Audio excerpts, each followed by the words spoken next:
"It's not fair," said Amber Heard as she responded to losing her movie roles. This is at the time that the petition made on Change.org has reached more than 1.8 million signatures. Jeanne Larson was the person who initiated this petition initially, and about 1,856,217 have signed this petition as of this moment. In its own words, the petition demands remove Amber Heard from Aquaman 2. There are a lot of reasons as to why people have begun to get behind this petition so fast. The number was well under 1 million during 2020, and prior to that, this petition wasn't nearly as popular. But with each passing day, the number of signatures is increasing at the highest rate since it was created. Why is this so? There are a number of reasons for that. It would not be wrong to say that while 2020 was not an ideal year for many people, it was particularly bad for Amber Heard. And 2021 hasn't done her much good either. Instead, her US libel case has only continued to get weaker and weaker. It appears that the initial allegations put forward by Amber Heard have been proven to be false to quite an extent. Don't get me wrong, the hearings are still in process. The court hasn't determined whether Amber Heard was lying about the domestic abuse allegations against Johnny Depp. However, the sort of evidence that has been entering the record lately has been a long way in proving that Amber was, in fact, lying about a lot of things. The list is nothing but endless at this point. It would be accurate to say the public perception of the Aquaman 2 star has deteriorated in the most amazing ways possible. Most recently, for instance, body cam footage has been submitted into evidence by the Pirates of the Caribbean star, which has completely refuted one of the claims that was made by Amber Heard. According to Amber Heard, she was assaulted by Johnny Depp on one particular night. However, the body cam footage showed that there was no one at home during that day. It definitely questioned the integrity of Amber Heard, who had been making some pretty solid allegations against Johnny Depp for quite a while now. The year 2020 was terrible for Amber Heard, as it was only January when the Daily Mail made some documents public that was about to prove career ending for Amber Heard. The documents in question were actually telephone call records between Johnny Depp and Amber Heard at the time they were still married. This was collected as part of independent investigative journalism by employees of the Daily Mail. Upon looking at the contents, they felt it was necessary that those records be made public information. This was because, for the first time in years, evidence had come forward that went a long way in proving Johnny Depp's innocence.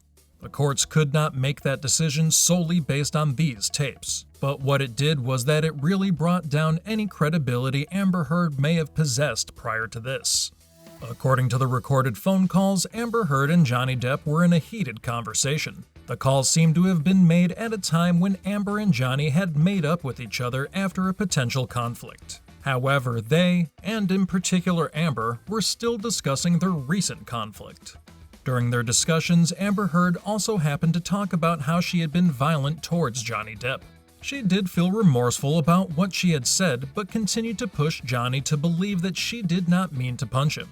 In her very own words, "I did not punch you, Johnny." After this, she went on to say that she had, in fact, only hit him and not punched him.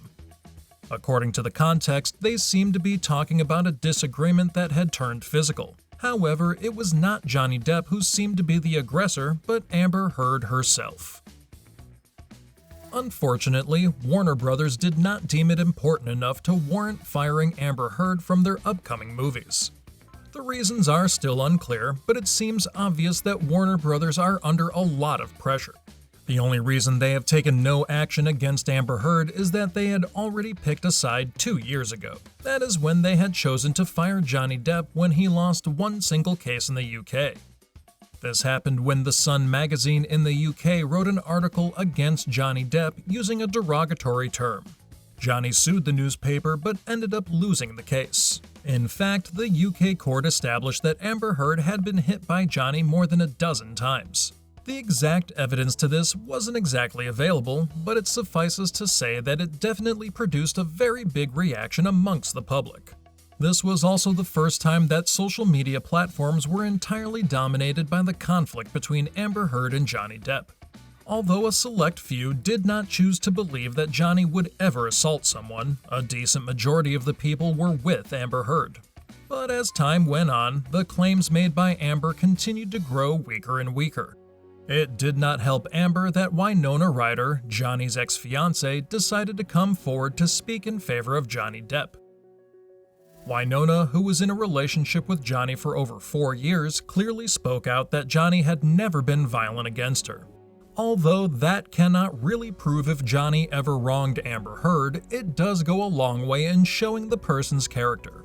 When it comes to cases like these, it is expected that more will follow suit to back her claims once a woman has come forward. That is more than usually how it goes because the kind of person Amber alleged Johnny to be tends to repeat their actions. Here are the words of Johnny's ex-fiancée in response to the allegations against him. I understand that it is very important that I speak from my own experience, as I obviously was not there during his marriage to Amber, but from my experience, which was so wildly different, I was absolutely shocked, confused, and upset when I heard the accusations against him. She also said that the idea Johnny could be an incredibly violent person is the farthest thing from the Johnny she knew and loved. I cannot wrap my head around these accusations. He was never violent towards me. He was never abusive at all towards me. He has never been violent or abusive towards anybody I have seen, said Winona. She also said that she truly and honestly only knew him as a good man, a really good man. Winona Ryder then called Johnny an incredibly loving, extremely caring guy who was very protective of her and of the people he loved. Winona made an attempt to make this statement polite by saying that she doesn't want to label anyone a liar. However, from her experience with Johnny Depp, it was impossible for her to believe that such horrific allegations could be true. I find it extremely upsetting knowing him as I do, she said. It hadn't been long until Johnny's ex-partner of 14 years also decided to make a statement. In her witness statement, model Vanessa Paradis said that she had known Mr. Depp for more than a quarter of a century. Those 25 years included the 14 years when they were partners and even raised 2 children together. Through all these years, I've known Johnny to be a kind, attentive, generous, and non-violent person and father, said Ms. Paradis. Vanessa Paradis' statement basically said that the allegations from Ms. Heard were nothing like the true Johnny she had known. She said that from her very own experience, she could not say that Johnny was anything close to being violent or abusive towards her. This will be all from this video, everyone. What do you think about the latest developments in the case between Johnny Depp and Amber Heard? Let us know in the comments. Thank you for watching, take care, and have a great day.